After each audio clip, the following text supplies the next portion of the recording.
happy it's Thursday. Disadvantage and unfairness is just, it is true. Not everybody started at the exact same place. Some people were dealt a much worse hand than others. But what somebody, again, this person gave me a very good piece of advice and said, no matter what hand you were dealt, you have the responsibility to play it as well as you can. So happy it's Thursday. All you had to do was pay us enough to live. All you had to do was pay us enough to fucking live.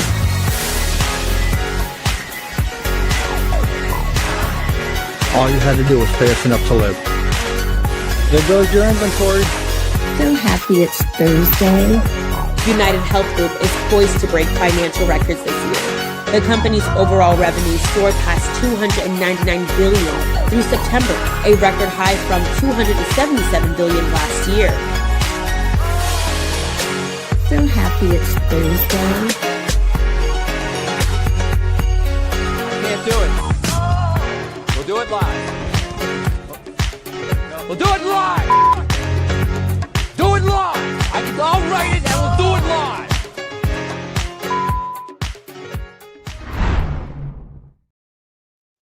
Hello, everybody. Welcome to the Punch Up Pod with Lila and Pat. So happy it's Thursday. Doing it live. We are doing it live. How are you doing? Hello.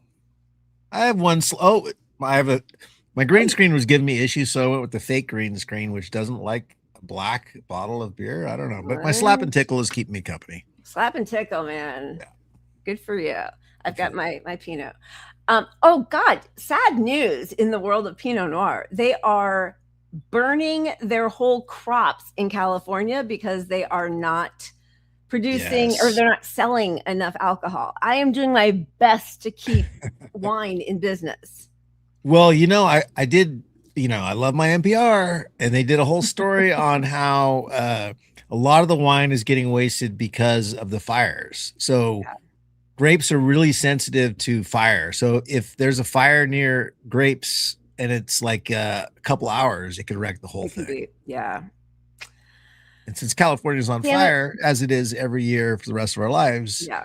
Climate catastrophe finally affecting me.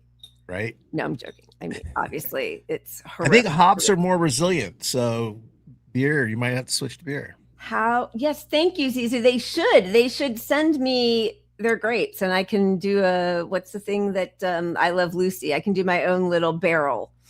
When I shot a little bit on Saw, the one with Chris Rock, a couple of years ago, and it was up in Toronto, and the two different people who shuttled me around talked about how they did their own wine. Like there are lots of different shops that were set up where you could combine whichever kinds of grapes or varietals that you wanted, and then you recycle the bottles, and it's much cheaper. So you're not you're not making it, but it's like a very, I don't know, it just sounded really cool. I don't think we have if we had anything like that in LA, it would be top dollar as opposed to a cool community craftsy thing. Yeah. Yeah. Well, I did get to stomp on grapes once myself. Really? It was fun. Yeah. That's fun. So a lot of people in Oregon know the McMiniman Enterprises. They were these old poorhouses that got converted into hotels. And so they're I think I talked about one of them before, but it's like a alcoholic's paradise. It's just like a no frills place where there's no TVs in your room if you stay there, but you can walk around the compound basically. And there's over here's where they make the scotch. Over here's where they make the wine. Oh, I love here's their own beer, and they have a movie theater you can drink in. But anyway, they had the wine thing where you can jump in and help them with their own wine. I love that. Yeah. That's awesome, but not with bare feet. There were bare feet involved. Unless I have a weird recollection, it was bare feet. Ew, why? Wait, what? I think it's just part of it. It's somehow the fermenting kills your foot jam. Yeesh. All right. I don't know. Yes, they do. And, I haven't dug too deeply on that. Wait, I just want to make sure. Did we say hi to everybody? We've got, I think I've almost said hi to everybody. Director of Demonetization and Truth, or in our own way. Myra, hello. If I missed anybody and didn't put something up, hello and welcome. Saul, yeah. I think I already said yo. Yeah, I saw, yeah. Oh, okay. So I have not done enough research on it, but it seems that if he pleads guilty to stalking in the New York case, that's what he was being charged with in the federal case, and then he won't. They can't try him on that because that would be double jeopardy, I think. Yeah, I have to look into it too. I don't know anything about it at this point. Yeah. Okay. Jay says that. Oh, okay. So maybe it's the federal charges that he is pleading guilty tomorrow to stalking, so then they can't try him for that, for the state charges. I don't know. I just can't believe how long he's been in jail when he's the only person who has actually done anything about our healthcare situation in the last. I really want to find out some more about this, because pleading guilty to stalking really makes you think they don't have much of a case, right? I mean, like I need to look into the ramifications of this. I mean, and why would you then plead guilty to that though? Like, because then it's like, wait, I thought you weren't even near there. Like, how are you stalking the guy? You were there? Like, I don't know. Truth, yes. Well, we need more stalkers. That's all I'm saying. I've never cheered for stalkers so much in Minecraft.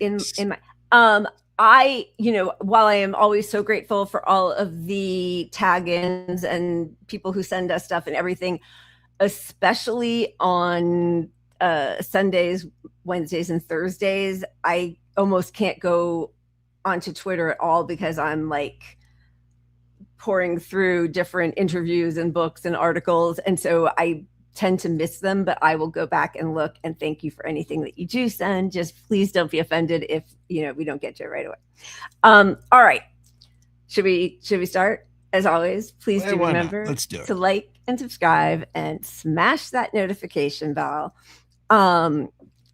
And let's just, I'm going to take that banner down so we can see and get right to this really, it started off as an awful story, but it has a lot of solidarity and a sort of nice little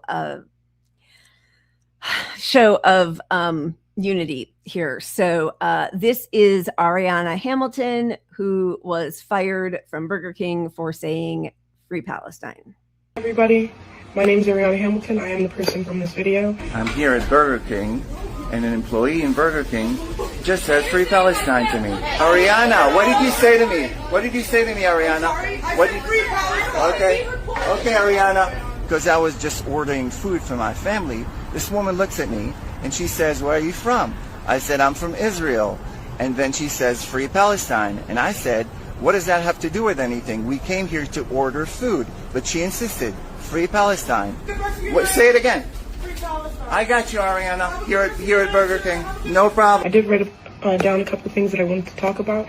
First is my side of the story. I'm going to keep it real short and simple. That man did come in very aggressively. I did not ask him where he was from, originated from. I asked him, where is he from the Lehigh Valley? We get a lot of people from a lot of different places, New York, New Jersey, as he didn't say in the video, he did originally said he was from New Jersey, and we stopped it at that. And so he took out the Star of David from his shirt and said, "I'm Israeli, I'm from Israel," and that is what got me to say "Free Palestine." Absolutely, I wasn't going to back down on Free Palestine when he put the camera in my face. That's just not somebody I am. I will forever speak on my views, and I will never be scared to say what I think. I just wanted to say my whole point of saying "Free Palestine" was not to spread hate, because the reason I was fired was because I just. So she was fired. They started a GoFundMe for her. She's raised almost $100,000. And then Palestinians in Gaza have been painting this beautiful mural for her.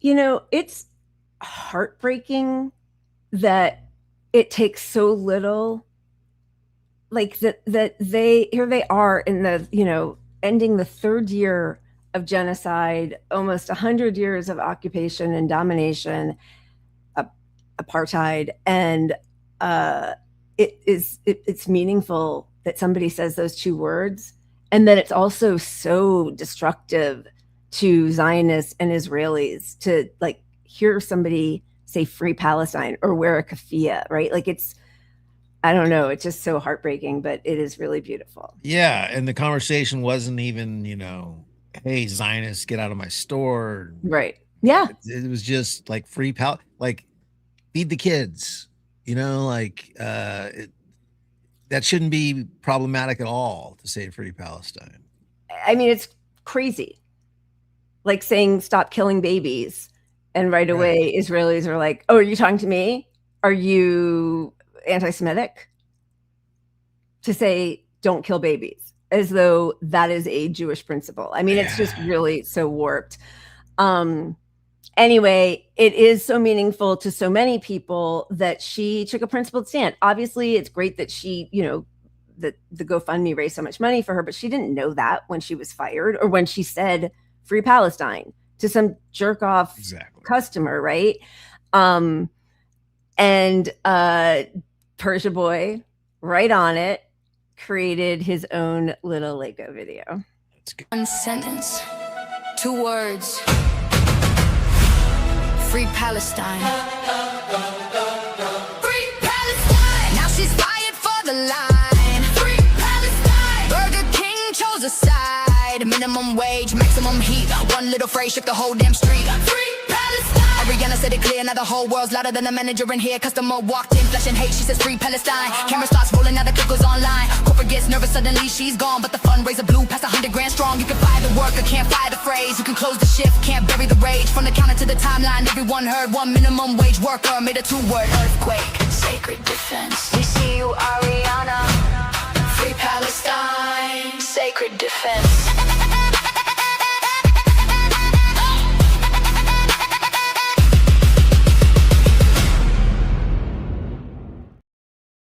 There we go. I love him. He's so on it.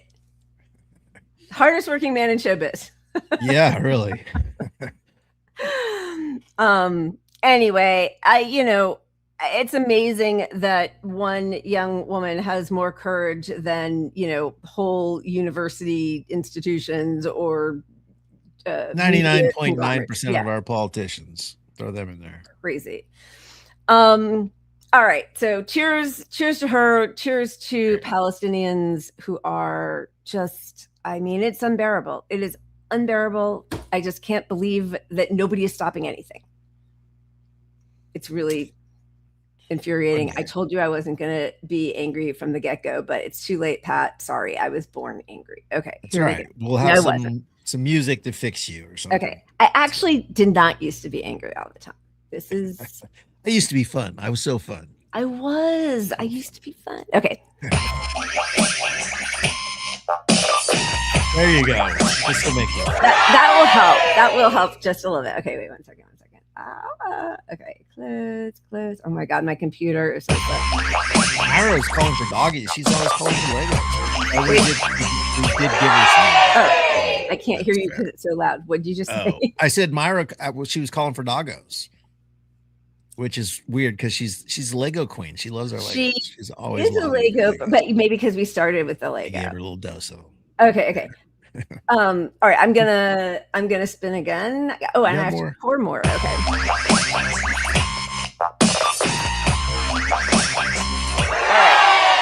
All right, let's just call it doggos. Why not? Call it doggos. Okay. Yeah. And now I need to queue up the doggos. Do we have some doggos here? Oh yeah, we got doggos. We got dogs and food.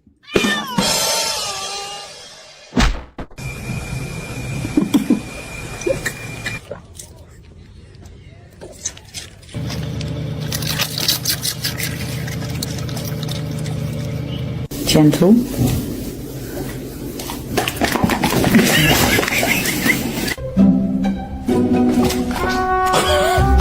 What? Be gentle. Take.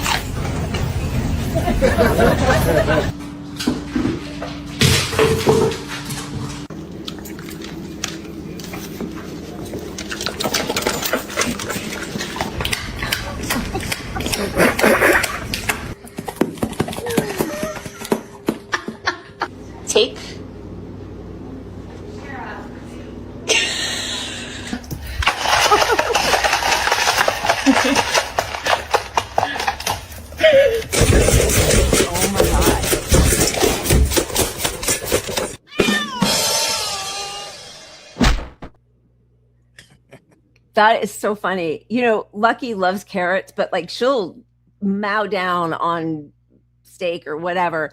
A carrot, she'll like sit there and kind of nibble on it and leave carrot crumbs. Like it's not, it's a, you know, it's one of the baby carrots. It's so weird. I did know that cheese isn't great for dogs, but yeah. And yes, the wheel does like to keep me hydrated. I'm trying to get through, you see all the different comments. Okay, let's just get into this. You know, I am so mad. I'm just so angry that of all the things that AOC could have chosen to do as she's about to roll out her big entry into, you know, wanting to run for president, is do this whole woke one was crazy and basically throw really meaningful policies under the bus. And she's not the only one, obviously. And we're going to show, you know, also Zoran Mamdani. Also, you know, we showed the other day when last week, the person, last Tuesday, who won in Michigan, obviously not Abdul El Sayed because he's never been DSA, but God, what was his name? Shoot, my whole brain is, but he, you know, when asked, oh, are you your DSA? Oh, Will Lawrence, maybe is his name. Is that Will Lawrence? Oh no, I used to be, but I let my membership lapse. Why? Like, why are you acting like it's toxic now when that's the thing that propelled you to get votes? And like, those are the people who are on the ground for you. And don't you want to be seen as part of this insurgent movement? Because that's why people went out and voted for you. And you're stepping away from that. You're weakening DSA itself by this move. Yep. This act, I don't know, this move to the center, this move to the right. What is it? Like, they're in such a consultant bubble that they've got these people in their ears like, oh, now that you've won, you've got to appeal to all the people on the right, the people who are further right in you, the Republicans, the independents, many of whom are not on the right. And it's never about appealing to non-voters, the left, people who think government doesn't do anything for them. And also, every time you do something that throws the left under the bus and act like, oh, well, it's just going to be a net gain, we'll just bring more people into the tent, you're ignoring the fact that you're going to lose so many people who are not going to get off the couch to vote for you. Like, that never is part of the equation. 100%. And, you know, some of it may be coming from the consultant class intentionally doing this, like making this a part of it, because I don't know their situations, but like typically if you win the Democratic primary, you know, depending on where you're at, you get money that goes towards consulting. And then sometimes the consultants get thrown at you and they offer advice, and, you know, their advice is going to be like, oh, ditch DSA. You know, that's gotta move to the right. Oh, Medicare for all. Nah, tone that down a little bit. Let's talk about access. Let's talk about access. Option, expand. All and it that feels like that. And if you're already, you know, trying to placate these consultants for the Democratic Party or the Democratic Party,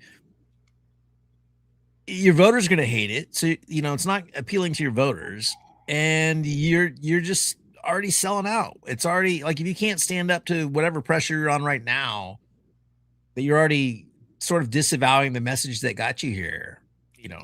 Like, I don't even understand the logic of that. And also just the lack of integrity. Like, I'm sorry, but like, you could not tell me to abandon a position I hold strongly unless you showed me some competing evidence that that was a bad position to hold. But like, to win votes by disparaging policies that you espouse that help get you elected, like, it makes no sense to me, and it makes her look just pitiful. On the policy side, absolutely, you know, that's the most important part. But think of all the people that knocked on doors for you that were DSA. And here you are throwing them under the bus. Like, not crazy like those guys. The woke one people that knocked on doors for me. Nah, not them. It's just so disrespectful, but also because we're seeing what's happening, like with Hasan Piker, it's dangerous. Like, it's actually dangerous to make it seem like, whoa, that's just too crazy. That's too far. And by the way, he is DSA, whatever, but like, he always is going to come back and vote Democrat.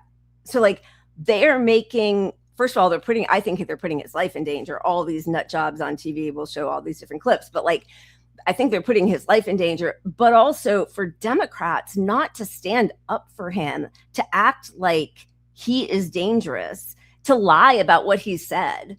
Like, it's really, it's so vile. Yeah. All right. It's one thing if you're debating the ideas, and that's the whole point of, like, I'm a socialist / communist, but I'm really more socialist. And if we get farther, I'll go communist. Right. But like as just a podcaster, I can defend those ideas. And like, if you're a politician, you better be able to defend those ideas. And socialism can be defended. And DSA isn't even like full blown socialists. They're kind of like baby socialists. And that's where the people are. So like the idea that you have to, if you have to lie about what the positions and what the policies mean and what socialism means and what, the public is more educated than they used to be. Yep. Like they are in a different place. And they're not so dumb. Like, they can hear things that are nuanced. You can be nuanced. As much as Barack Obama was a filthy liar who sold out all the progressives and all of that, he spoke in long expository answers. Nothing was just like, in Texas, we call that swagger. You call it walking, whatever. It wasn't like George W. Bush. Like, he would take his time. He would elaborate. He remained the most popular politician, I think, but, not holding elected office, but the most popular Democrat. And like, absolutely. But he used it in a lot of ways to convince, progressives why we couldn't get shit. Oh, no. I mean, I despise him. Yes. Of course, but I'm just saying, like, you don't need to have politically, the honesty part of it and the, let me explain it all in details in a way that you might not understand is fine. Like, the public doesn't think they're the experts on these things. They want a rational explanation about things. And they're like, oh, logically, that tracks. Yeah. Even if it's, if you investigate further, it's bullshit. But right.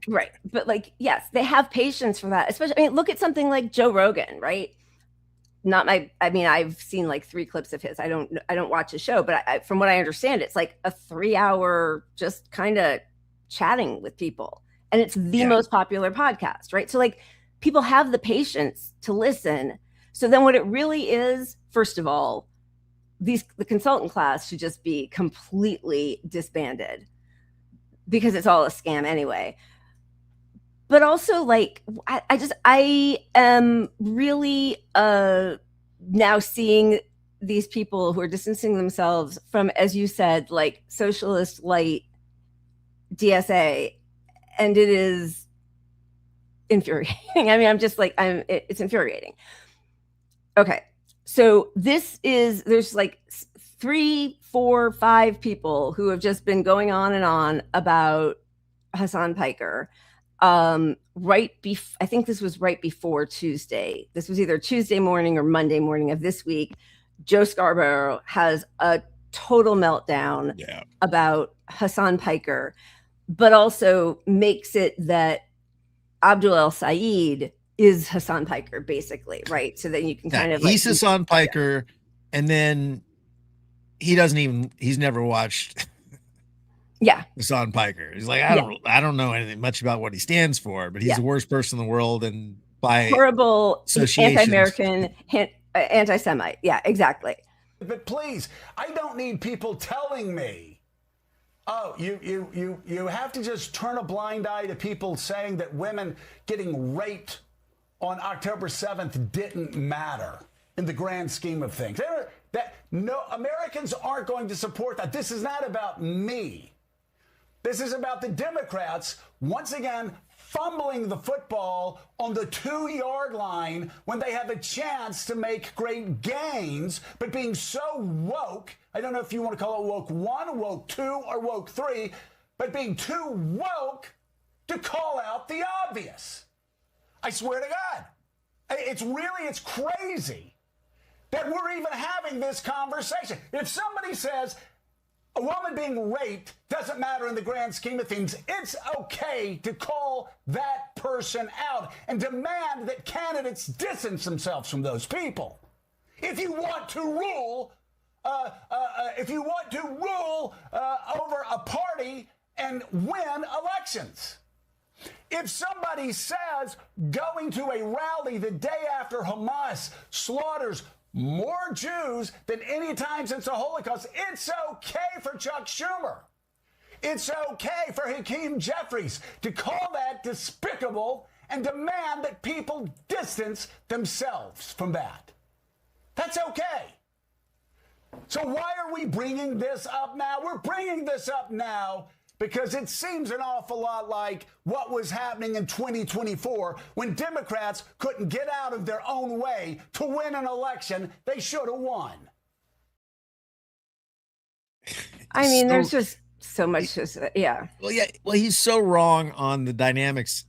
They couldn't get out of their way in 2024 because they just fucking wouldn't disown the war that we still hate and that you're still 10,000 times more now. Yeah. You're still using as a reason to not support the view that the public is with. I mean, okay. I know we all know this, but like there were no rapes that have been documented, not even a one on October 7th. So put that aside. What Piker said was, even if there were, which would be horrible, that doesn't justify a genocide. Like, does not justify a genocide. That was his point. But then because idiots, like, I mean, how do you have a show where you just keep lying like that? That you can just keep lying? You know, I feel like he should really sue these fuckers. Okay, so we're going yeah, I think he's going to. Okay, I think good, because he should. He's got a case for sure. He really does, especially so that was Scarborough, but they all lie about it. They all still talk about the burned babies in the ovens didn't happen, the babies being every single thing that they talk about, we've seen now being done to Palestinians by IDF soldiers. We did not see with all of the surveillance all over that border. There is not one single shred of forensic evidence or digital evidence that there was a rape. So, okay. This is Scott Jennings now lying about, he like pulls different clips out of, this long stream where Hasan Piker is basically bagging on some guy in the chat stream who's like, I'm a black voter or black people care about this or whatever. And he's just trying to handle some, blowhard who's in his chat trying to say like, you can't be against ICE because black people care about it. That's sort of what happened. Yeah. And by the way, like, don't even know if that chat guy was black or not, or just trying to speak for all black people. But even if he were black, like, it doesn't matter if one black person says that. It's like, Zionist Jews saying I'm not a real Jew because I don't want a genocide, right? So, all right. On top of these candidates, in their own words, their surrogates are just as bad, even worse, actually. We continue today our exploration of the radical socialist streamer, Hasan Piker. Now, he's Abdul El-Sayed's best friend, and he campaigns for him all the time. And African Americans out there, within the sound of my voice, need to listen up, and you must listen carefully. This is who socialists like Abdul El-Sayed choose to keep for company. Just listen to this. Hasan Piker in Cut 8. I don't give a f*** what black people care about. Oh, black people care about this, black people care about that. Like, shut the f*** up. That's not how politics works. Oh, well, Hasan, how dare you? Like it or not, black people care about this issue. It's like, it's such a f***ing stupid stance. Any other black folk want to engage in radical activist language in this f***ing chat? Suck my f***. Yes, dude, it's because I'm racist. That's why. It's because I'm racist, dude. Go back to a better time. when lynchings were happening. This is what I like as a black man. Are you always doing too much with black people? Leave them alone. I want to go back to lynching. Like, I get it, but relax. Man, shut the up, okay? You got me, okay? You got me, because I'm a racist person. You just heard campaigns all the time for Abdul El-Sayed in Michigan. He campaigns for other Democrats around the country. Every black voter in this country needs to listen to this. And if you look at these Democratic primaries, black voters have been voting against the socialists, only to be overruled in many cases by young, privileged white commies. Might these black voters find a home in the Republican Party this fall? Well, if Democratic campaigns are adopting the Piker plan of returning our country to lynchings, that just might happen. Did you ever notice, by the way, how violent these people are? You have Jewish Americans say they're feeling constantly threatened by El-Sayed supporters. Now El-Sayed's best friend is out there calling for black voters to be lynched. Beneath all the smiles and dancing videos, there's nothing but hate and violence in the heart of these communists. Did you notice the correction on the voice text or whatever No. What did it say? So he said El Sayed, and the caption said Al Qaeda. And I find it hard to believe that's a natural translation that AI made. It said Al Qaeda instead of El Sayed. Wow, I missed that because I was trying to catch up on the comments. That's crazy.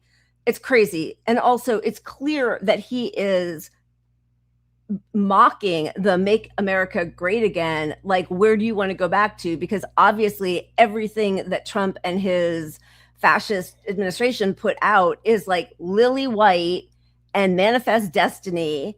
And so he's saying, like, make great what? Like, when, and by the way, I mean, we're not covering this tonight, but there have been like, I mean, I think 10 or 12 hangings of Black people in the South in the last like 2 months, hanging from trees, and they're ruled suicides. So like, yeah, you know, and I guarantee they're not done by commies.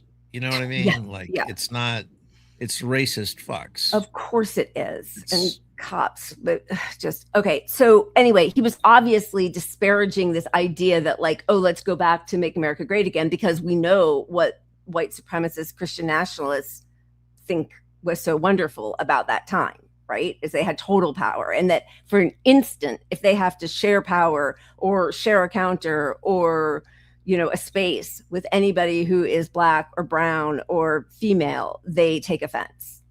Just disgusting. Anyway, so that's going on. This is too long even to have to listen to Chris Hayes and Alex Wagner talking on her show that's on the Podboy network, you know, about how Hasan Piker is going to have to mend some fences. We'll just listen to a couple minutes because they actually pulled this from their own media page, Crooked Media, which is interesting to me, but I had pulled it, but it's not there anymore. So, okay. There's a fuck ton of work to do mending bridges. Here's the fucking take nuke for you, okay?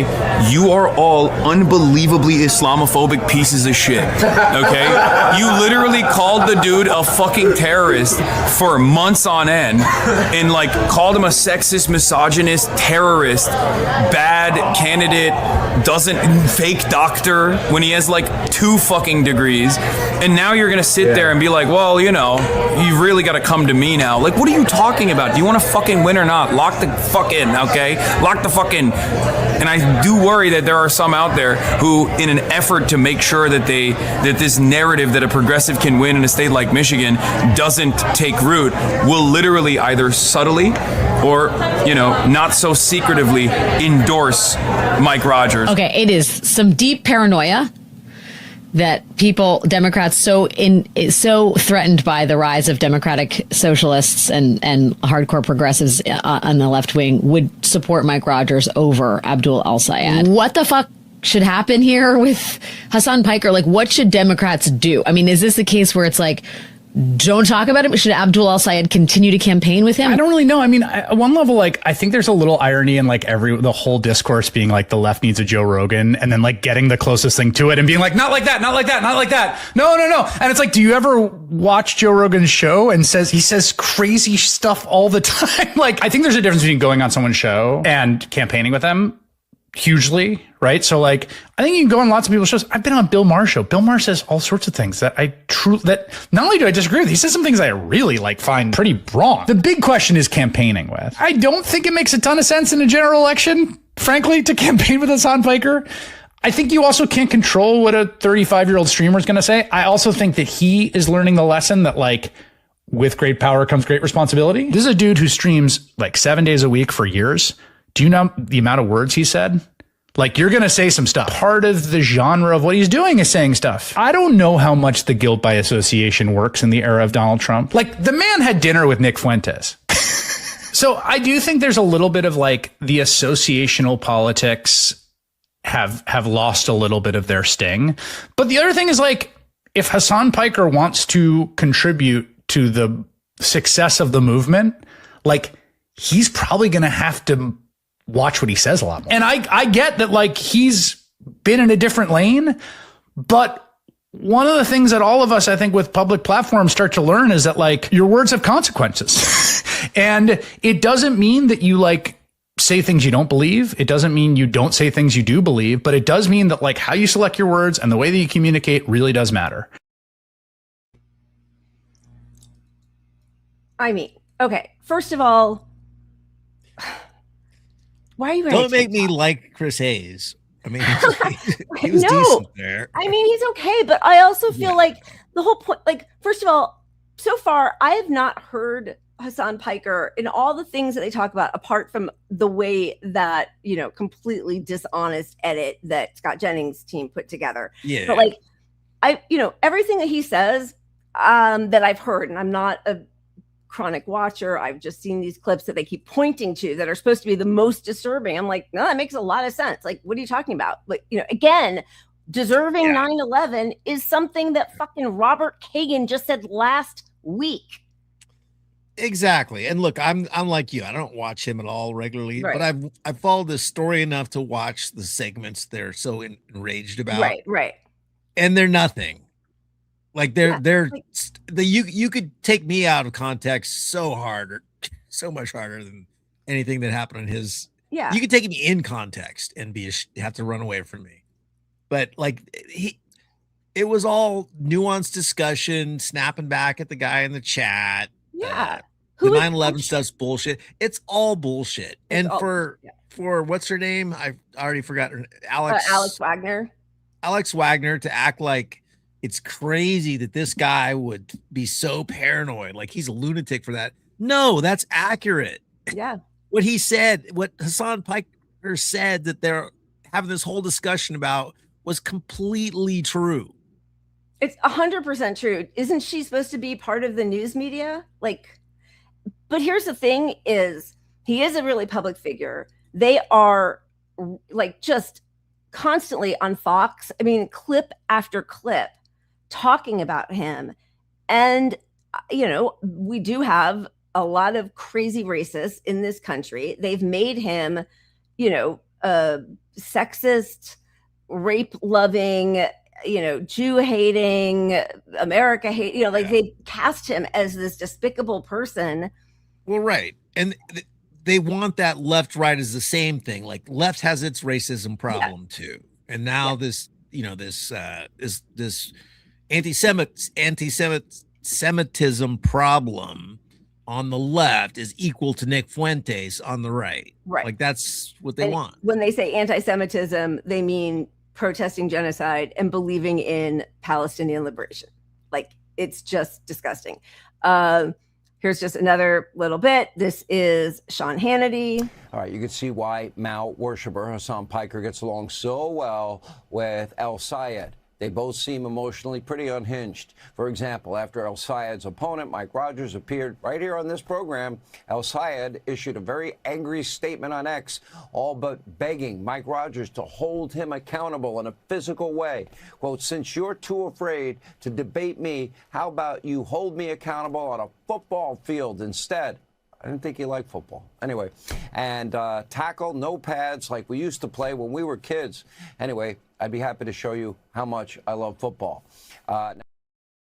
So obviously that's in response to Mike Rogers and DeRosa, who we showed yesterday, Jill Biden's chief of staff or press secretary, who said that Hasan Piker, that Abdul El-Sayed was a bridge too far. He's a Democrat. I'm a Democrat. El-Sayed is a bridge too far. I'm voting for Mike Rogers. Mike Rogers with that weird video with him and his wife looking right at the camera. If you woke up this morning and felt like this is an America you no longer recognize, what are you talking about? It's a Michigan-born, football-playing, multi-degree doctor is Abdul El-Sayed. What is the problem? And he literally just proved what Hasan said. Yeah. You got a Democrat endorsing tacitly or, openly Mike Rogers over this guy. Exactly. Because he wants to stop progressives. It's literally what he said. Exactly. So I know some people in the chat said, that he's going to possibly sue Scott Jennings. But the other thing is, and this kind of like broke my heart because it's scary. And yes, he's famous. And yes, he's got millions of dollars, but it can still be scary. Like when friends of mine were on shows that were like, long running shows, their fan mail that would go right to the studio was scoured for death threats. There were constant death threats, even from people who liked them. And that's with like somebody who's like pretty and on billboards and like on a pretty like normal sort of like family show getting death threats. So imagine what's happening to somebody who says anything that could possibly, trigger some lunatic to come try to get him. Yeah. If you're radical and you're a little off the rails, and you believe what these guys keep telling you about him, well, he's got to be stopped. Yeah. Because, oh my God. Wow. Right. It's a pre-crime. He's going to try and kill all of us the way Zionists think about Palestinians and Lebanese and Syrians and Yemeni. Yeah. I'm just thinking about the lawsuit possibilities because, if he was running a campaign, the slander wouldn't be you could get away with it. Right. But he's not actually himself a politician, but could they make him legally sort of part of the campaign through his actions? And then he's, right. So I don't know. Because if you're politicians can lie about each other openly, like just say a straight up lie and they'll never lose in court. Yeah. So here is his plea to Democrats to defend him. I know we don't always see eye to eye on a lot of stuff, but you have to literally at some point, I know you don't want to do this, defend me.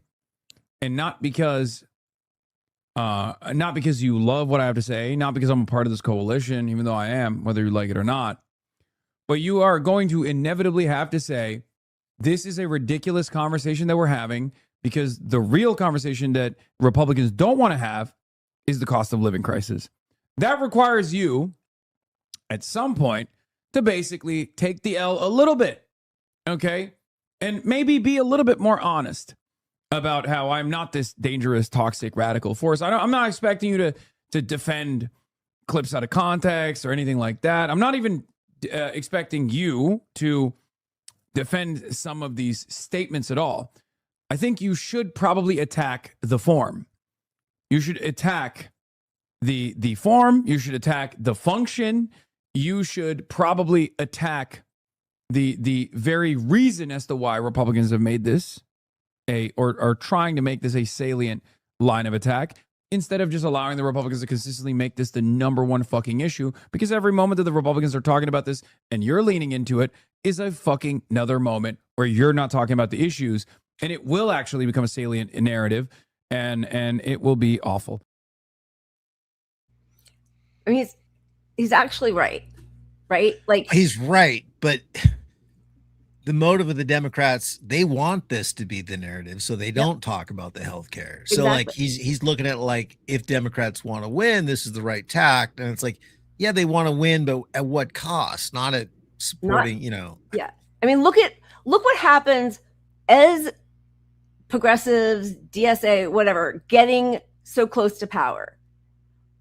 We have AOC saying, "Oh, so woke," and voting for Iron Dome and Genocide Joe and whatever, and distancing herself from defund the police.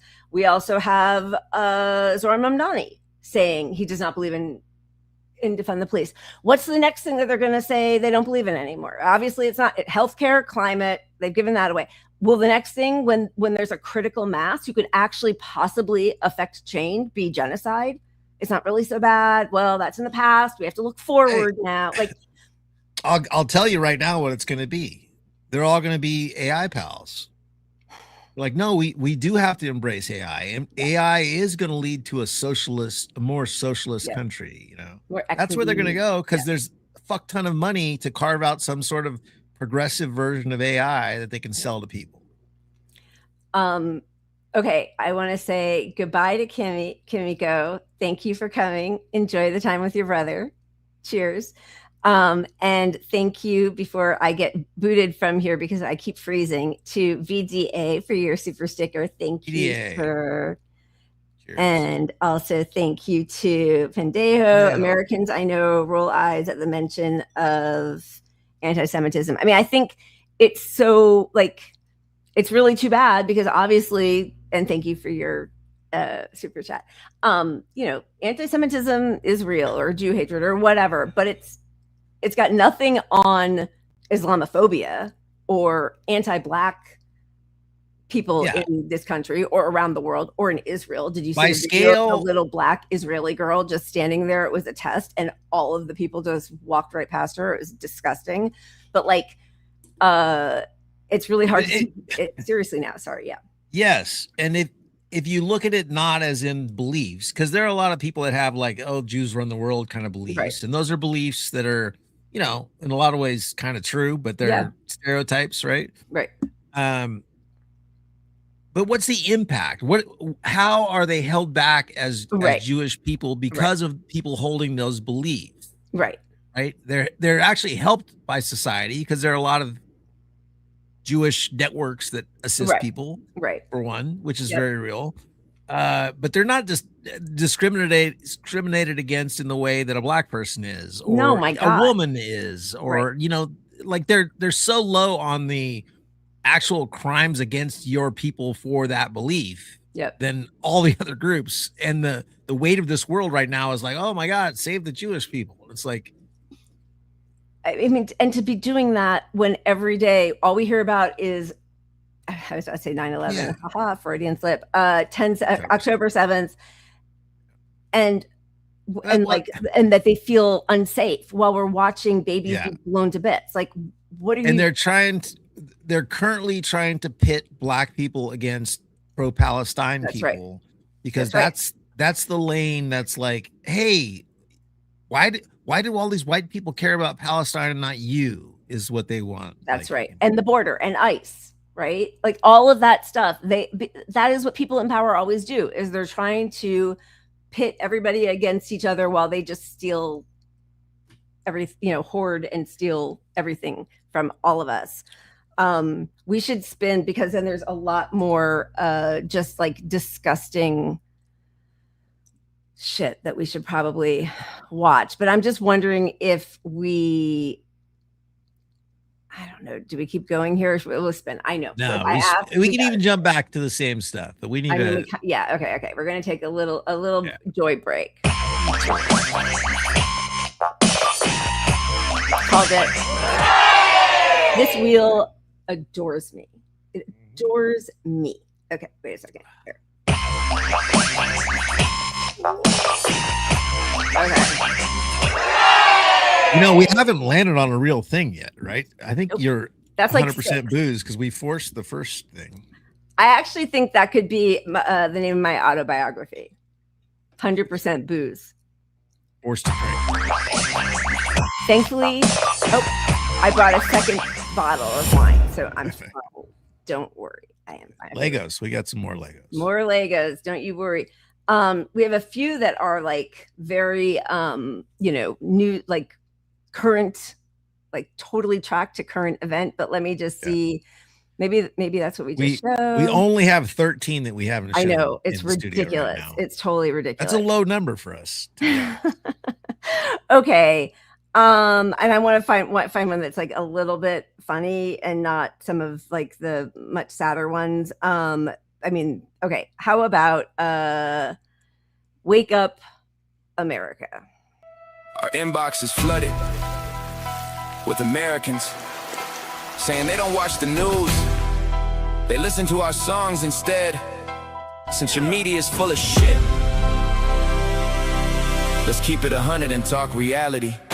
5,000 years of Persian soul, of poetry and light. You sold nuclear threat to every camera in sight, but our leader said nukes are haram on record clear. The real atomic arsenal, Tel Aviv, my dear. The IAEA in the building, they've been watching the file. Israel's undeclared warhead stacked up mile by mile. You weaponized the fear of Iran to fund the machine, while AIPAC lobbied Congress and pocketed your team. While soldiers bleed for Bibi's dream. Your son-in-law cashed $2 billion from the Saudi regime, Kushner. Your lobby chain is tight as choking out the globe, while your son is trading stocks inside his velvet robe. Baron. Wake up, America, open your eyes to the devil's design.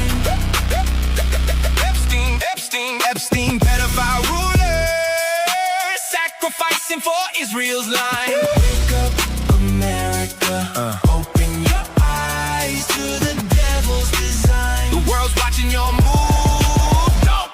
The swine. Epstein's Island, 40 plus flights on the log. You the main character, Jeffrey was just a prologue. You act like a savior, but you're leaving bodies cold. How many nations have you broken? How many lies have you sold? Vietnam, Japan, Korea, Iraq, Afghanistan, Libya, Panama, Syria, Germany, Serbia, Indonesia, Cuba, Sudan, Pakistan, Egypt, Jordan, Palestine, Lebanon, Yemen. We're bringing you freedom, bro. They never asked for that.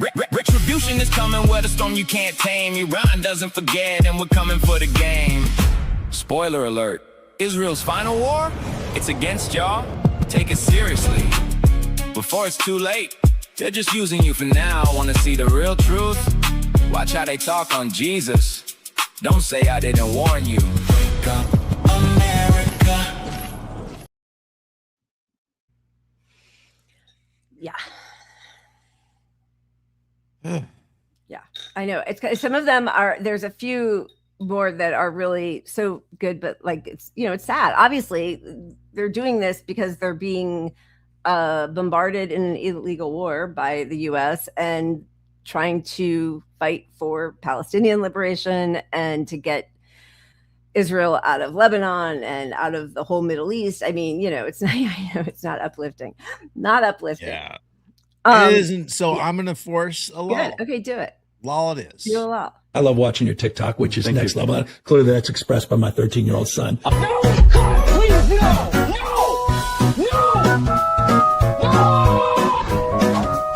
What? Aliens are coming? Hot ones like Melania or the ones that Steve Miller's gonna...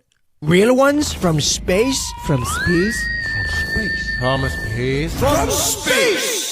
Greetings, alien life forms. Wait a minute, I thought you're the aliens. Right, but from our perspective, you're the alien. What is this, some kind of cognitive test? I mean... let's continue. Who is the leader of this planet? The leader of the universe, Donald J. Trump. But why does he get to be leader? I represent more than 1 billion Earthlings. Well, so do I. Why should you be leader? You can't even squash a cockroach, and you want to deal with aliens?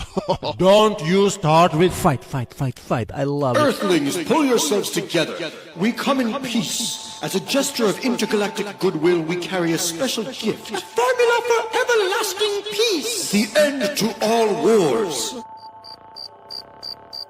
I don't like it. Agreed. Can't stop, won't stop. What kind of radical idiot would promise no more wars? Can you guys bomb Iran? Let's put a Trump resort in your galaxy. Kill the roaches. Can't stop, won't stop. Europe will reply to intergalactic messages in September.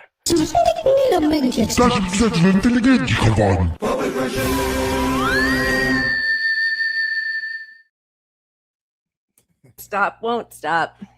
Yes. Jeez Louise. I mean, it's like I've lost all my humor.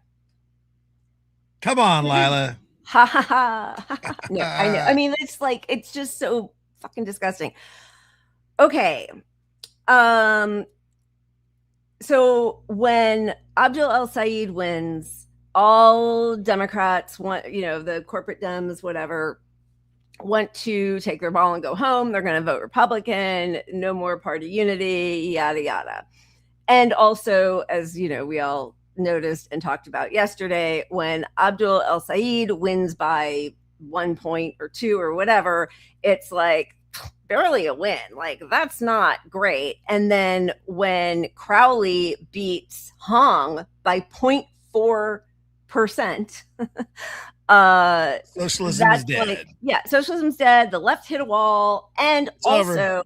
Hey, all of you DSA types, you better get along now and come be part of this party, right? So this is the governor, the Wisconsin governor who's leaving, that's who they were running to replace on Tuesday in Wisconsin, talking about Hong supporters and how they better just get with the program. What do you say to supporters of Fran Hong who are now looking at this election? We didn't get her. Now we have David Crowley. What do you say to those folks? Yeah, they have to play along. I mean, not play along. They have to be part of it. We want them to be part of it. Obviously, a whole bunch of people. Is David going to get behind some of the things she talked about? No. But at the end of the day, the big issues are something that I'm sure she feels strongly about. Which big issues? What's the big issue? It's not taxing the rich. It's time for us to revisit our tax structure, but it's about bringing people to the table. We have to look at this system holistically and not just saying tax the rich. And the reason why I say that is taxing the rich going to give us everything that we need. Are there other revenue opportunities outside of the income tax that we should be looking at to make sure the resources are available? Do you worry that a higher tax rate on wealthy Wisconsinites could cause them to potentially move to another state where the tax rate is lower then, or? I think that's always a possibility. Other revenue streams. What would those other revenue streams be if it's not taxing the people who have stolen all of our resources? Have you considered taxing the poor? Yeah. Why don't we just keep lowering the minimum wage? Let's just tax everyone poor twice as much. Let's raise their health care. Let's do all of that so that the 10 people in Wisconsin who have money don't leave Wisconsin, who don't pay taxes now because... Yeah, they're already not paying taxes. What's your fucking problem? Sergey Brin just spent over $100 million fighting the one-time 5% tax billionaires in California. Like, and if you kicked out all these billionaires, it would be the best thing for the state ever. Yeah. Trust me on this one. Absolutely. All they do is hoard our resources. Like, that's it. That's all they do. Yeah. And by the way, yeah, go ahead. Well, Elon, we kicked his ass out of California, basically, because of the taxes. Sorry, Texas. Yeah. So who cares? Did it impact us? Because we don't have he's already sheltered paying the lowest possible fucking rate. And look at all the jobs that got, look at all the jobs they took, and all these billionaires take a fucking fuck ton of jobs and they pay people way less for those jobs. And so the income from these jobs is nothing compared to what it was if you had brick and mortar stores, when you talk about like Amazon in Seattle, for example. Yeah. I mean, fuck these guys. They're just... I mean, they get subsidies to build their places in our towns. Then they underpay. So that's one government handout. And then they underpay their employees, many of whom are on SNAP subsidies. So that's another government handout to those wealthy people, because we are covering as taxpayers the fact that they underpay and exploit their workers. Of course. Right? Like all makes them super successful businessmen. They just keep exploiting and exploiting, and it makes it easier. Like they get the formula, it's just there. It's like once you get money, you can get a lot more money because you can not pay more taxes, and then the government will pay for your employees instead of you. Yep. So, okay. The other thing, so he doesn't believe in taxing the rich. Also, big supporter of data centers, loves them. People apparently didn't know this because our corrupt media immediately spent so much time talking about Thanksgiving and cancel the Senate or abolish the Senate and acting like those were horrifying ideas. So now maybe there's a little voter remorse because according to Google Trends in Wisconsin, searches for David Crowley data centers peaked after the election was called and exceeded the peak for Francesca Hong Thanksgiving. This could hint at the realization from voters that were manipulated into supporting Crowley by TV ads and centrist Dems, not centrist, fucking radical corporate corrupt Dems, that he doesn't share their values on a key issue, which could become a major issue for Crowley in November unless he adopts Hong's popular data center moratorium, which, I was listening to whatever NBC or something where they had him on with Kristen Welker today. And he was like, no, because it won't solve all the problems. It was kind of like Hillary, like, well, if we regulate the banks, it's not going to solve racism. So why would we do that? Right. Yeah, I know you're hungry, but if I gave you some soup, like it's really not, it's only going to keep you alive today. So why give you soup? Exactly. But here's this fuckwad doing her best to just keep upholding this shitty, desperate structure that we have in this country. Caitlin Collins with the hard-hitting question for newly elected primary candidate David Crowley. I mean, I have to ask, where do you stand on Thanksgiving? I like Thanksgiving. My favorite dish is dressing. Okay. Mr. David Crowley. Chicken dressing for my sister-in-law. Okay, well, your sister-in-law is going to be happy with that answer. What fucking losers. I hate them so much. I hate her, but I don't hate her enough. I should hate her even more. You really should in Minecraft. Like, seriously, you're going to keep doing that? Does anything matter to any of these people? Yeah. They are so soulless. So when you're well, he can't even come around to pretend to support data centers to win the election because he's going to get so much money to not come around to that position. Exactly. And you could just, if it wasn't a bigger race than his, like him winning over the socialists, that's the narrative they want to stick to. So they're not going to allow him to pivot on that position, even for his own election. It's going to be more profitable for him to not pretend pivot on his position. But a traditional Democrat, if we weren't in this like hyper-focused race where it's like, oh, he beat the socialist, they would take that position and it'd be bullshit, but they would take that position to get elected. But they can't even do that. When that tells you so much about them. It really does. They can't even lie. At least do Obama. Like at least pretend, right? It's really and so okay, in the face of this, when we really know what these data centers are, they are surveillance operations that are polluting our water, air, soil, and stealing our jobs, all to have ultimate control over all of us, right? So that is, I think, an existential problem. We also know what we, this country, is doing with Israel in the Middle East. We also know what we, this country, are now doing to Venezuela, Colombia, Argentina. We have a guy, like a fascist ruler in all of these different countries who basically just does our bidding. What we're doing to Cuba, which is like our own Gaza at this point. I mean, it's so horrific. And to give these people an inch, if you are somebody who ran on being a socialist, like Mamdani, makes me just rage. Like, this is a disgusting answer, and nobody should have allowed him to say this. And I hope that he is now really being raked over the coals because it is such a betrayal. And again, it's dangerous because you are giving rope, you're giving like a lease on life to these horrific fascist ideas. Do you think Woke One was crazy? Look, I think that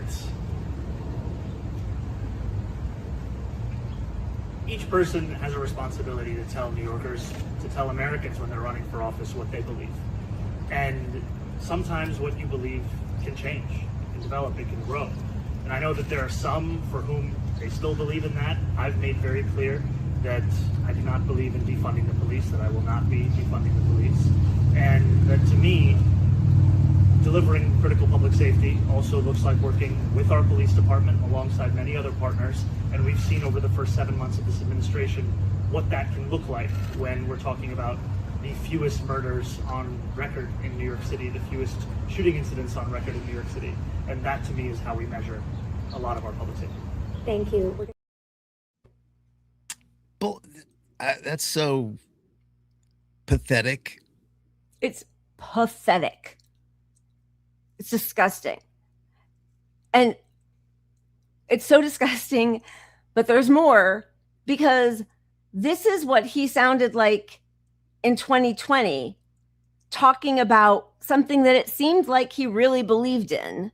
So are you, do you think that we have to almost do without policing in certain areas which are labeled to be high crimes, to have alternative bodies, do the policing in a more compassionate, more merciful, more social, assisting and helping, more than arresting and putting in jail? I absolutely think that what we need to do is give support and funding to institutions that are trained to deal with these kinds of issues. Mm-hmm. As you said, if you're having an argument with someone and there's a risk of it escalating, who is better positioned to de-escalate it? Right. Someone who is well known in the community, or someone who has been trained specifically in de-escalation, or a stranger who has a gun?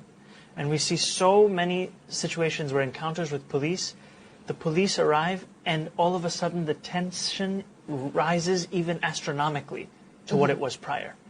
Right. And I think that we need to say and ask ourselves, look at how policing is done in the suburbs, in wealthier, whiter America. When people make mistakes, the answer is not to throw them in jail. No. The answer is not to, put them in a cage and throw away the key. The answer is to try and find a non-carceral solution. Absolutely. Community service, something where they learn from their mistakes. There's a sense of accountability and growth. All these kinds of things, which for many people in this country, especially Black people, are not offered the same opportunity. Okay. As you know. So to me, that's a great answer, because listen, I think there's a problem with this slogan, because we're 6 years in and the majority of people who used to champion it have completely abandoned it, but the ideas behind it, I think, they work. Like, that's what we were talking about yesterday with Alec Krakatsanis. Those work. Investing in communities, the way he explained it there 100%. Doesn't mean that you have to defund isn't even abolish. It's just, we're going to not pay so much of a huge percentage of our city budgets for cops overtime, to pay out all the lawsuits against them. We're going to invest it in social programs, in schools, in community centers, in parks, in mental health, in all of those things. And he explains it there.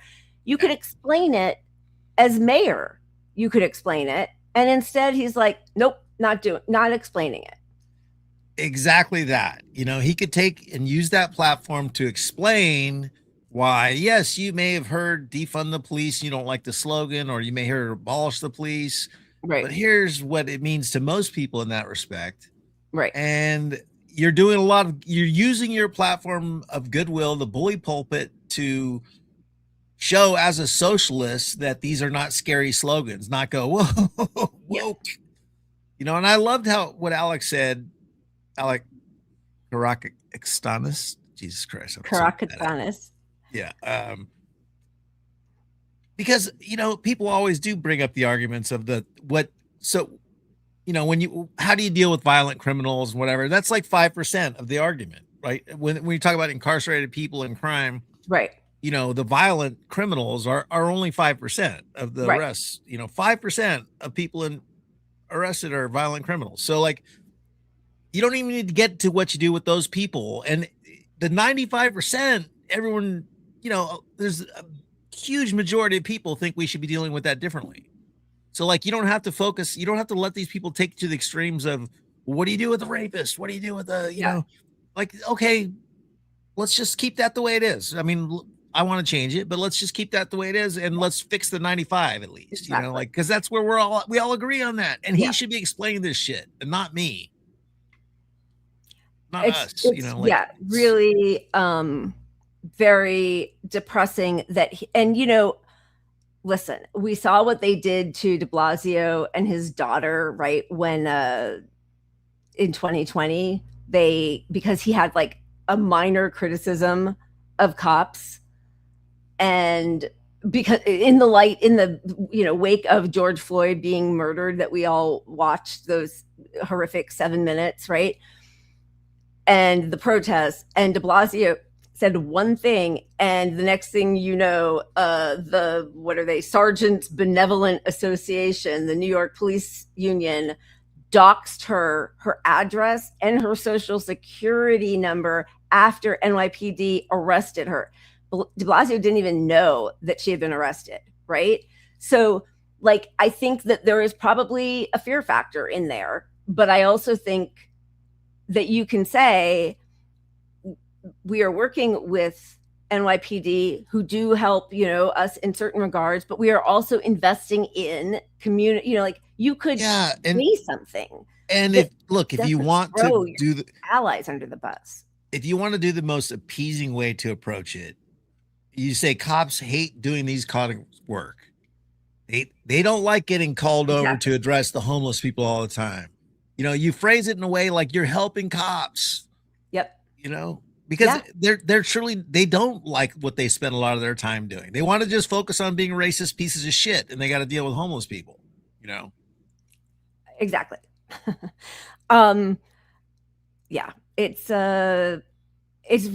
again, it's disappointing, but I also do think it is, and it's a disgusting betrayal, but also I think it's really dangerous because it casts anybody who then continues, like Mamdani's been cast as the farthest left politician ever, which is ridiculous, but okay, whatever.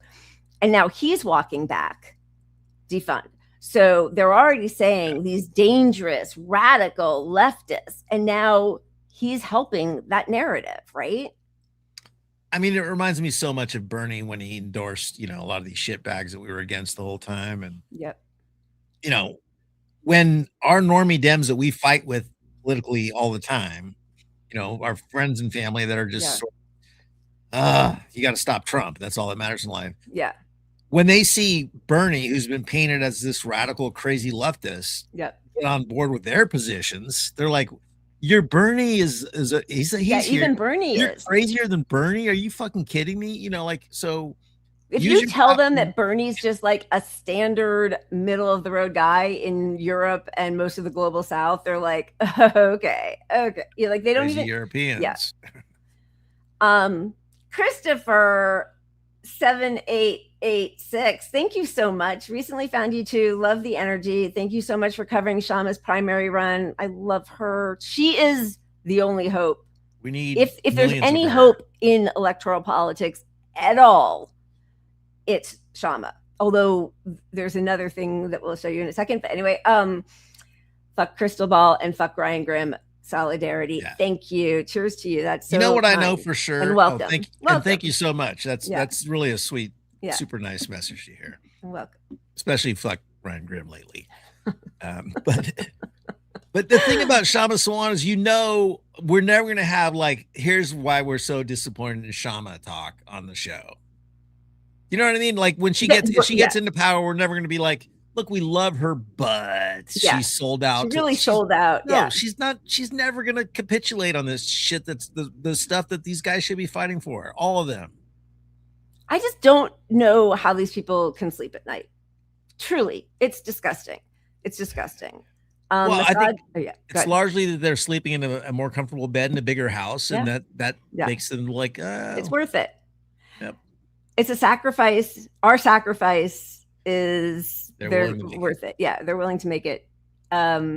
Mossad Tool, who dragged Trump to war, is now a CEO. I know I saw that, and now my brain is, we aren't covering it, so I don't have graphics of it, which means if I don't have it in front of me, my brain, but I did see that. Thank you for your super chat. I mean, listen, I think probably we would have been on our way to this war one way or the other. Wait, what did I miss? What was your joke that I missed? I did totally miss it. I don't know. I don't know. Josh just weighs in. It was very funny though, whatever it was. I'm Comedy sure. writer says that you're very funny. Okay. Wait, what were we just talking about? Shama Swan. Oh, okay. So I know it's not like, okay, well, all right. Sorry. Josh, stop interrupting. No, it's my husband. Just for anybody who doesn't know, that's why I can. More, Josh, more. So, just as a reminder. Okay, thank you. How do they sleep at night? Probably in really expensive, huge beds. Okay, got it. Very funny. That's actually wasn't a joke. That's the truth. But okay, funny. Thank you. Mamdani in 2020 that defunding the police is a feminist issue. Absolutely right. 40% of cops have, abuse their spouses or their significant others. Meanwhile, we're also watching all of these young girls, teenagers who are in ICE facilities for months on end, winding up pregnant because they're being raped by ICE officers. So yes, it is a feminist issue. Women, especially trans women, are disproportionately impacted by police violence and the violence of incarceration. We need to divest from these systems and invest in services that lift all of us up. Okay. And on the solidarity, oh wow, that's really small. Merriam-Webster defines solidarity as unity based on community of interests, objectives, and standards. Our interest is freedom, our objective is justice, and our standard is universal. We fight the scourge of state violence from Steinway to Ferguson to Sheikh Jarrah. Join us next Friday, right? Like it is. We see that our cops train with IDF. We know that our cop cities are based on Little Gaza in the West Bank, right? Like where Jerry Seinfeld went for like a fun, shoot the terrorist camp. It's all connected. So what is he doing when he says that? Again, it is so destructive to any kind of movement of liberation. It's just horrible. Yeah, and the really painful, like annoying part that pisses me off is it's not even an electoral move. Like it's not. Yeah. It's not so that he has political capital to do the next thing or something. Right. He won. He's riding a wave of support right now, like never before as a mayor. Yep. People are loving him still, months into his first year. And you just don't need to go there. You should be using that capital to defend progressives as they rise to power. Because there's no risk to you. You have your whole mayoral term ahead of you still. So it's not like a quick little thing because the midterms are here for him or something. Like there's no reason for it other than to placate the Democratic Party somehow. Why? There's absolutely no reason for it, especially because we know two things. One, all the policies behind or that are downstream of defunding the police are popular every time they're polled. And also we know that they work to help reduce crime. So it's smart policy, it's smart politics. Just explain it. Like take a couple minutes to explain it. Because we know who these cops are. Like and then you've got this kind of, third way putting out a ad. They're hiring to be their director of anti-extremism. And what they want to do is create a database, assembling and updating it's like the Canary mission, updating a database of the DSA's most extreme ideas and statements and a repository of voting records, affiliations. I mean, this is like AIPAC Zionism Canary shit all over it, and issue positions to make available to allies and partners. leading public opinion research to identify and test the contrasts that move base voters away from these extreme candidates, overseeing the development of memos, talking points, rapid response materials, and other products that make the case against these extreme forces in American politics. They hate us because these policies are majority popular. So what they're saying is we've got to find a way to make people love the genocide, right? Love the apartheid state of Israel. This is all Hasbara. Promoting and marketing our research and materials to ensure they reach decision makers quickly, repeatedly, and at scale through a coordinated distribution infrastructure. Recruiting and arming a group of young, diverse, that's all of a sudden they're going to care about woke again. Diverse spokespeople to fight the DSA from a center-left perspective, and assembling a broad coalition of organized partners to make the case against extremism, running an earned media program to create a drumbeat of our message in op-eds, television appearances, podcasts, and traditional and digital media engagement. Yeah, look, when you cut through that whole list of what they're looking for an influencer online to clip farm bad sound bites and promote these things as like to form little groups online and Twitter groups with 20, they'll have 20 groups of 20 people online. They'll share this. I found this clip of Mamdani when he was 8 saying, he hates Whitey or whatever it is,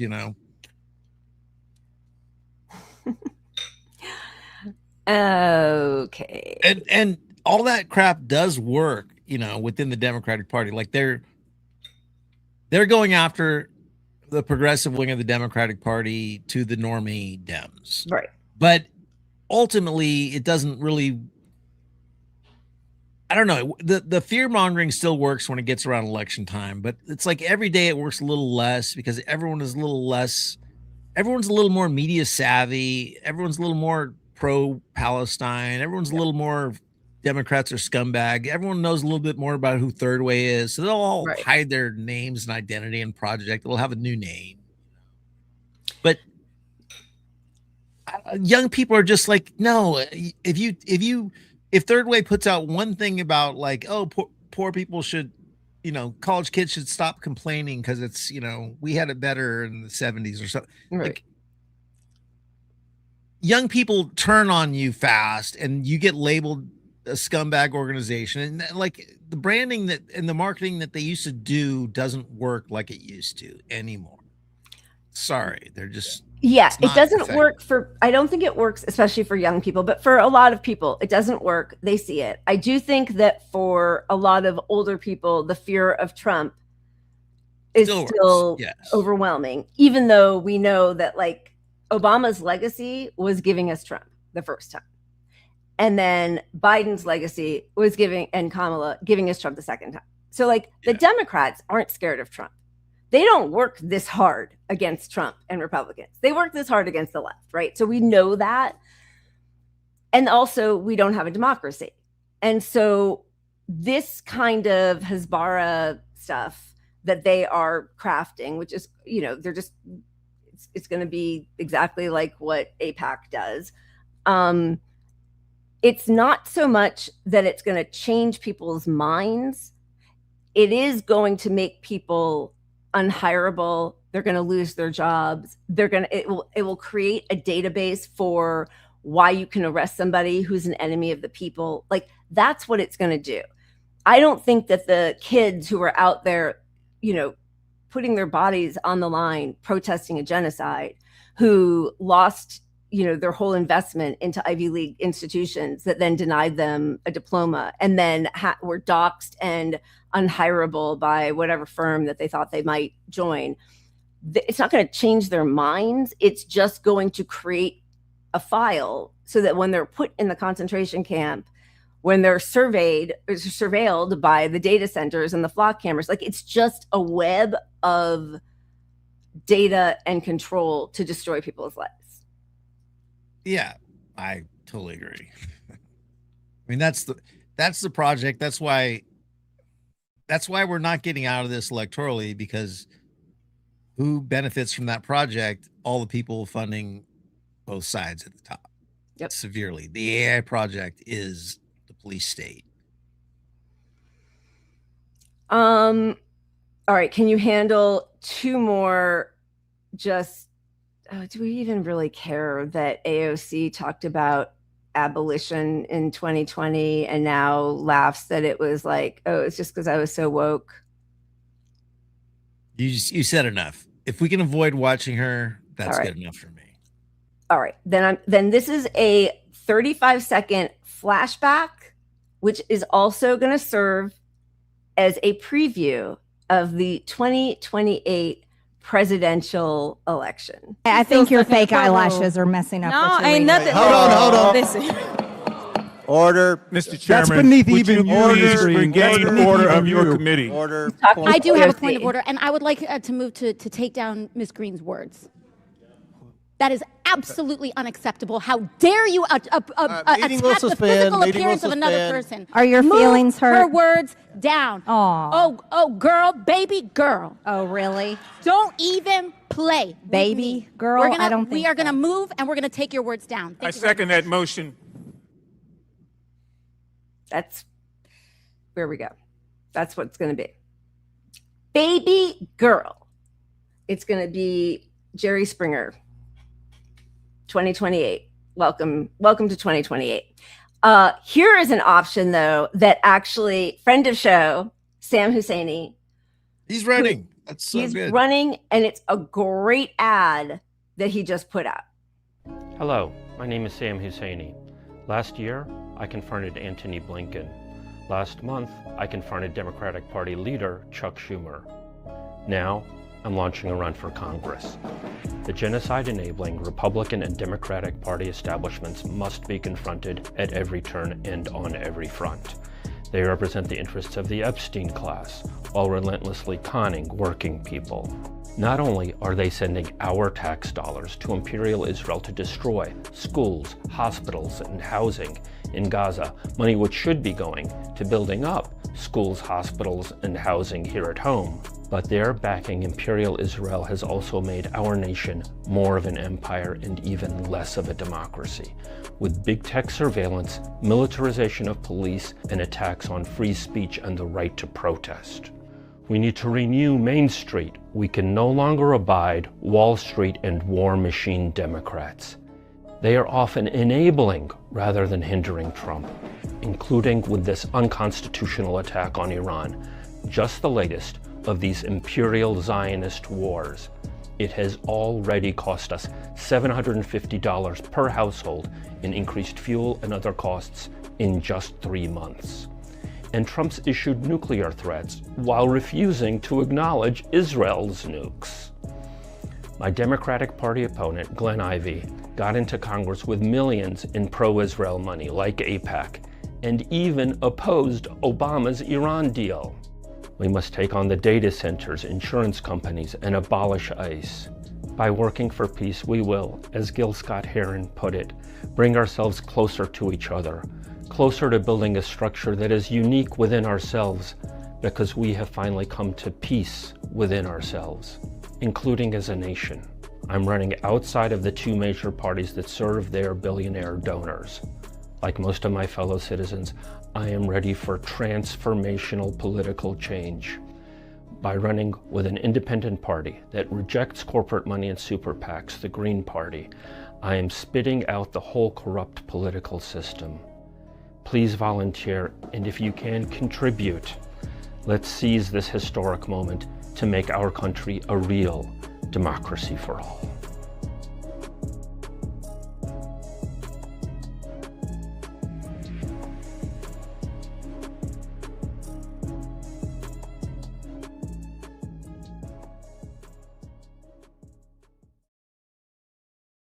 I could get behind him.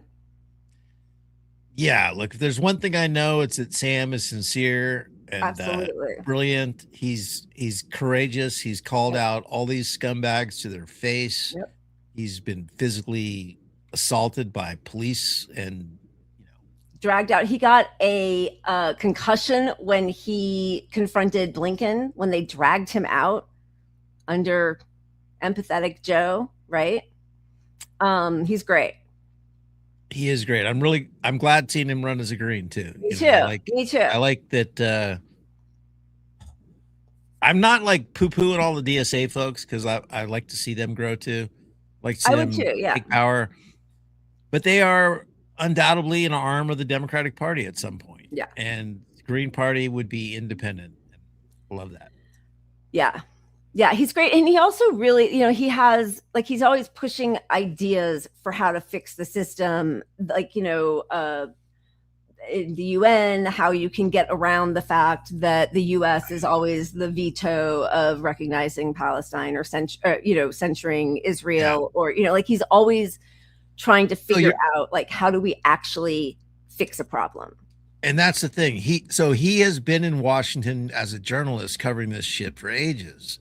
And so he really understands the dynamics of the system, especially when it comes to foreign policy and absolutely, soft power and hard power as well. But like, he's really dialed into this stuff. Like, he would be the best Secretary of State the U.S. ever had.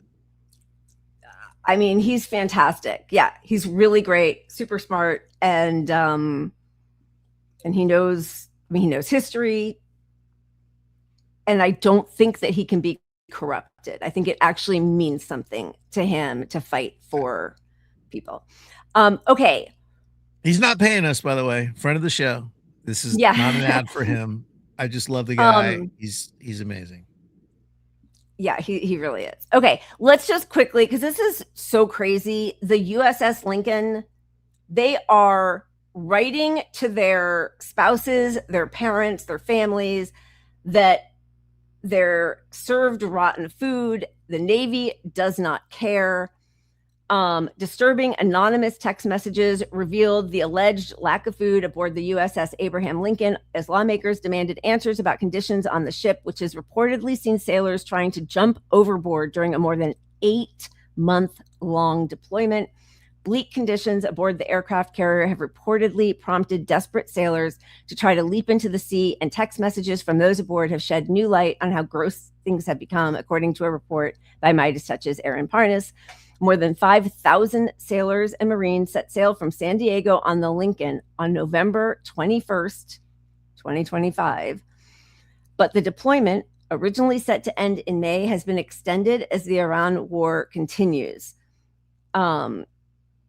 So one text says, "This is the worst one, and I pray no other boat goes through the same," one sailor wrote to a relative in a message shared with the outlet.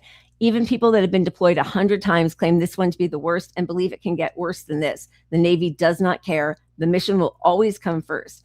Haven't had milk in 3 months," the sailor said in another text. "It takes so long for supplies to arrive. Nothing fresh is included," the sailor explained in another message. "So we haven't had anything fresh except meat because it's freezed," they wrote.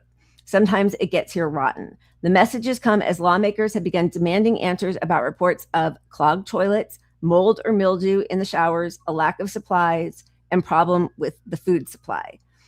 I mean,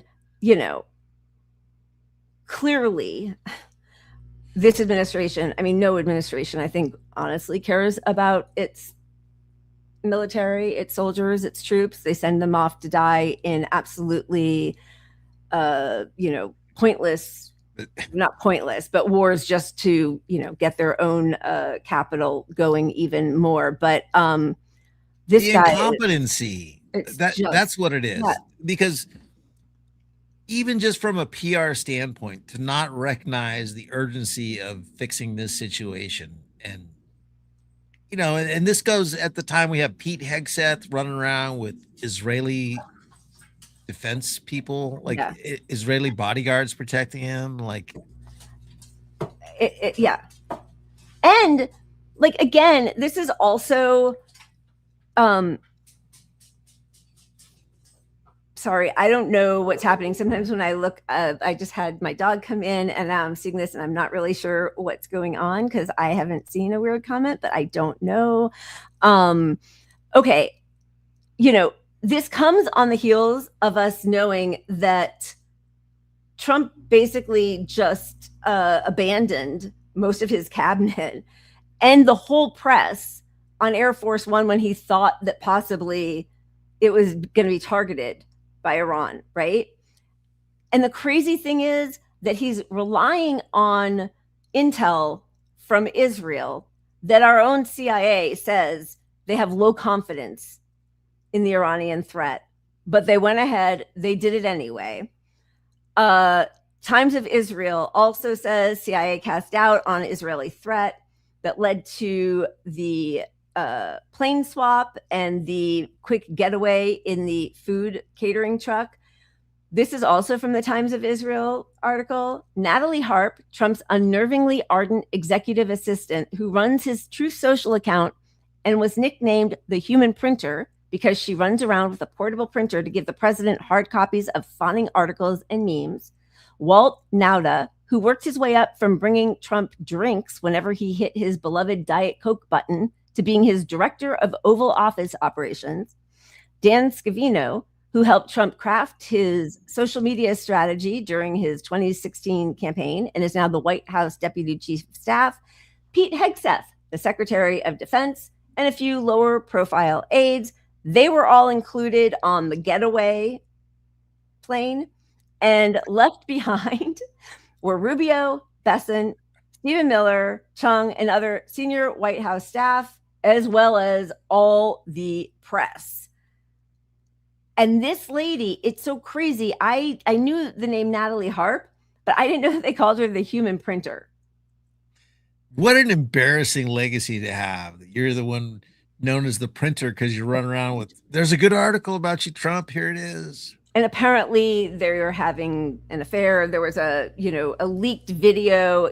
Carolyn Levitt put in her notice or announced she was leaving today. And people are thinking that possibly it's because she found out that she was left on the decoy plane, and he took Natalie Harp with him, who, according to Maggie Haberman, has written many just devotional notes to Trump over the years. She, I guess, is smitten. Who wouldn't be? Well, you had me until you said Maggie Haberman, because she's a piece I know. of shit. She's awful. I know. I mean, it just sucks. Like, there's just no, like, yeah. But look, the bottom line on this is Iran has no interest in killing Trump. They're winning the war. They're the way out of this. Like, the worst thing that could happen is something to Trump, because then it changes public opinion. It revitalizes the U.S. against him. So they have no interest in killing Trump, period. End of story. I totally agree. And we saw that great quote from a response from Arachi yesterday. It was like, we have no interest in killing him. He's destroying America all on his own. Like, why would we do that? We're just going to sit back and watch, let him cook, right? Let him cook. Let him cook.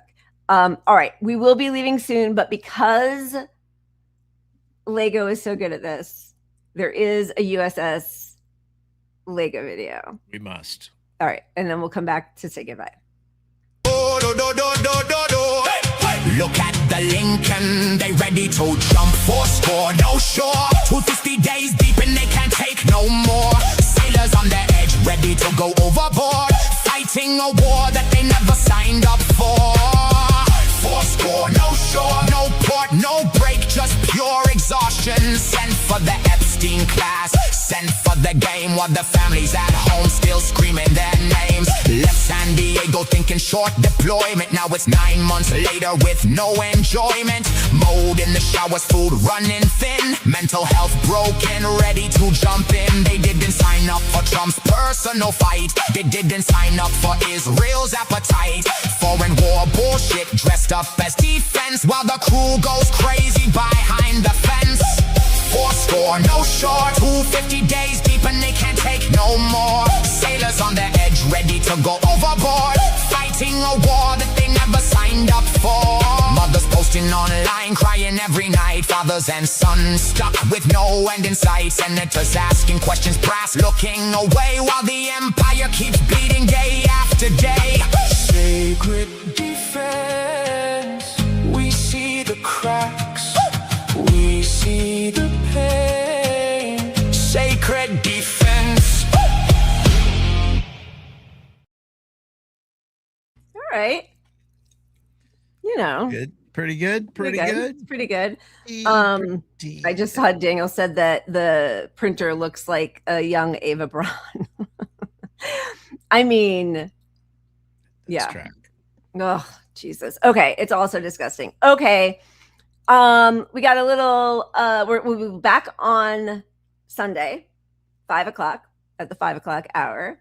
We love all you guys. Thank you for being here. It does help my anger to enjoy these times with all of you guys because I am always raging. So, for all the rage, I think you're happier now than at the start of the show. Well, that's what I'm saying. It is. It's like my therapy. I love hanging out with everybody, talking through all this, and it's because it's.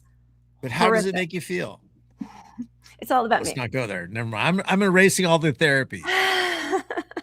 All right. So this is a little crafty do-it-yourself in Minecraft. Enjoy. We love you guys, and keep punching up. Cheers.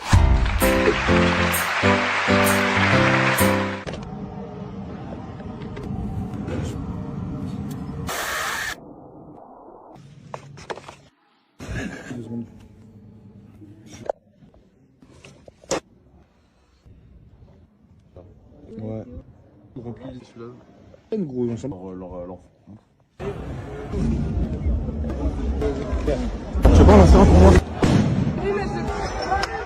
Down, down. It's going down, down. Oh putain! Ça te fait rire! Non, je crois qu'il est pas bien le poteau. Ah ouais.